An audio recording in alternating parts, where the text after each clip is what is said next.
अब देखो प्रश्न नंबर 1 का दूसरा, इसमें जो है आपको द्विघात समीकरण दे रखा है 3x² minus 4 under root 3x plus 4 बराबर 0। सबसे पहले इस समीकरण की जो तुलना मैं द्विघात समीकरण के व्यापक रूप से कर लूँगा। तो देखो समीकरण की जो तुलना है 3x² minus 4 under root 3x plus 4 बराबर 0 की जो तुलना है कि तुलना मैं करूँगा द्विघात समीकरण के व्यापक रूप ax² plus bx plus c बराबर 0 से करने पर। अब तुलना करो, देखिए इनकी तुलना करने पर a का जो मान आएगा वो आएगा यहाँ पर 3, तो a बराबर आ गया मेरे पास 3, ठीक है। और b का जो मान आएगा वो आएगा मेरे पास -4 अंडर रूट 3, तो b बराबर आ गया -4 अंडर रूट 3।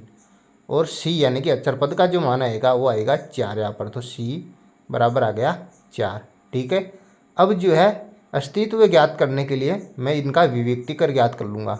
विविक्तिकर, अब देखो विविक्तिकर का सूत्र क्या होता है। विविक्तिकर का सूत्र होता है b² माइनस 4ac, ठीक है। ये होता है विविक्तिकर का सूत्र। अब a b c का मान रख दो इसमें, बराबर यहाँ पर b का मान है -4 अंडर रूट 3, तो इसका स्क्वायर कर दूंगा। -4, a का मान है 3 तो 3, और c का मान 4 है तो 4, ठीक है।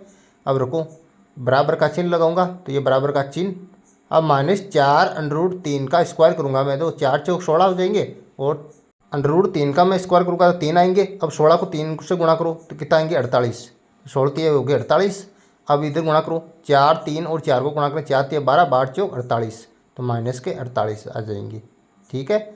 अब देखो नीचे इसको सोल्व करो, बराबर लगा के 48 में से 48 में घटाऊंगा तो कितना आएंगे 0 आएंगे, तो ये आया b² माइनस 4ac का मान 0। अब देखो यहाँ पर कंडीशन क्या बन रही है, b² माइनस 4ac जो 0 के बराबर आ रहा है यहाँ पर, ठीक है। तो मैं आगे लिख लूँगा यहाँ पर कि b² जो है b² माइनस 4ac किसके बराबर है यहाँ पर 0 के बराबर है, तो ये बराबर 0 लिख दिया मैंने। अब देखो इस कंडीशन में क्या होता है, मूलों का अस्तित्व होता है और हमें जो है 2 बराबर मूल प्राप्त होंगे, ठीक है ना। अगर b² माइनस 4ac बराबर 0 आ जाए आपके पास, तो मूलों का अस्तित्व होता है और आपके पास जो है 2 बराबर मूल प्राप्त होंगे आपको, ठीक है। तो मैं लिख दूंगा अतः मूलों का अस्तित्व है, यहाँ पर आपको जो है 2 बराबर मूल प्राप्त होंगे। अब अस्तित्व है इसका, तो हमें क्या करने पड़ेंगे, इसके मूल ज्ञात करने पड़ेंगे। तो इस समीकरण को वापस मैं उतार लेता हूँ इधर, देखो समीकरण को उतार रहा हूँ मैं, 3x² माइनस के 4 अंडर रूट 3x प्लस 4 बराबर 0। अब जो है गुणनखंड विधि से मैं इसके मूल ज्ञात कर लूँगा। तो देखो यहाँ पर 3x² उतारा, और जो है यहाँ पर -4 अंडर रूट 3x में से माइनस बाहर ले लूँगा, क्वेश्चन में बचेगा 4 अंडर रूट 3x प्लस 4 बराबर आ जाएंगे यहाँ पर 0, ठीक है।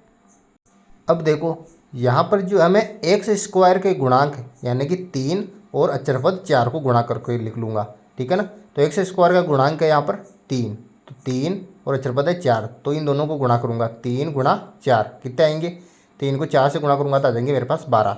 अब देखो कोष्टक के अंदर जो 4 अंडर रूट 3x है, इसको इस प्रकार से तोड़ना है कि जोड़ने या फिर घटाने पर आपके पास 4 अंडर रूट 3x आई, ठीक है ना, और गुणा करने पर आपके पास 12 आई। तो मैं इसको तोड़ूंगा 2 under root 3x plus 2 under root 3x में।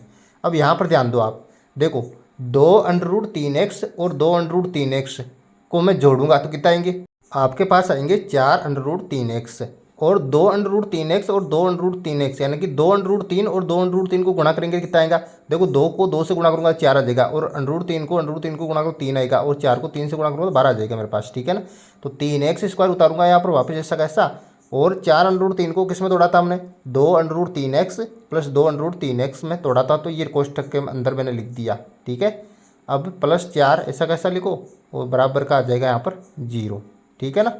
अब देखो यहाँ पर 3x² ऐसा कैसा उतारूंगा, और ये जो माइनस का चिन्ह है इसको अंदर गुणा करो कोष्टक के वापिस, तो देखो माइनस को 2 अंडर रूट 3x से गुणा किया तो माइनस के 2 अंडर रूट 3x आ जाएंगे, और माइनस को प्लस को गुणा करूंगा तो माइनस ही आएगा, और 2 अंडर रूट 3x आ जाएगा, प्लस 4 बराबर आ जाएगा मेरे पास 0, ठीक है ना।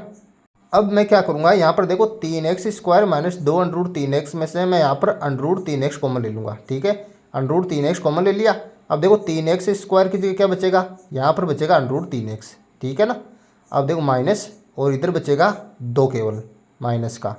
अब इधर देखो माइनस के 2 अंडर रूट 3x प्लस 4 में से मैं यहाँ पर कॉमन लूँगा माइनस के 2, तो अंदर क्या बचेगा, अंदर बचेगा यहाँ पर 2 अंडर रूट 3x में से बचा अंडर रूट के 3x और इधर माइनस का 2 बचेगा, ठीक है, बराबर का 0।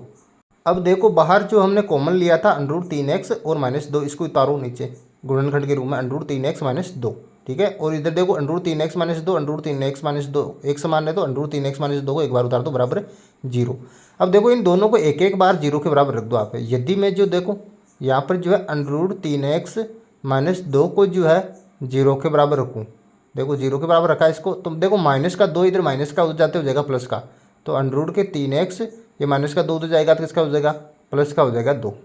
अब देखो अंडर रूट 3 जो है x के साथ गुणा के अंदर है, वो जो है x बराबर यहाँ पर जो है अंडर रूट 3 उधर गुणा में भाग में चला जाएगा 2 बटा अंडर रूट 3, यानी कि ये जो है पहला मूल आया और दूसरा मूल भी यही आएगा क्योंकि 2 समान मूल प्राप्त होंगे इसके बराबर। तो यदि मैं अंडर रूट 3x माइनस 2 को फिर से जो 0 के बराबर रखूँ तो क्या आएगा, ये देखो अंडर रूट 3x इधर रह जाएगा और माइनस का 2 उधर चला जाएगा, तो प्लस का हो जाएगा वो, है ना, तो 2 प्लस का हो गया। अब अंडर रूट 3 जो इधर x के साथ गुणा में भाग में चला जाएगा उधर, तो x बराबर 2 बटावा अंडर रूट 3। तो यहाँ पर देखो 2 बराबर मूल प्राप्त हो रहे हैं, 2 बटा अंडर रूट 3 और 2 बटा अंडर रूट 3। इस प्रकार आप मूल ज्ञात कर लेना है, वेरी सिंपल।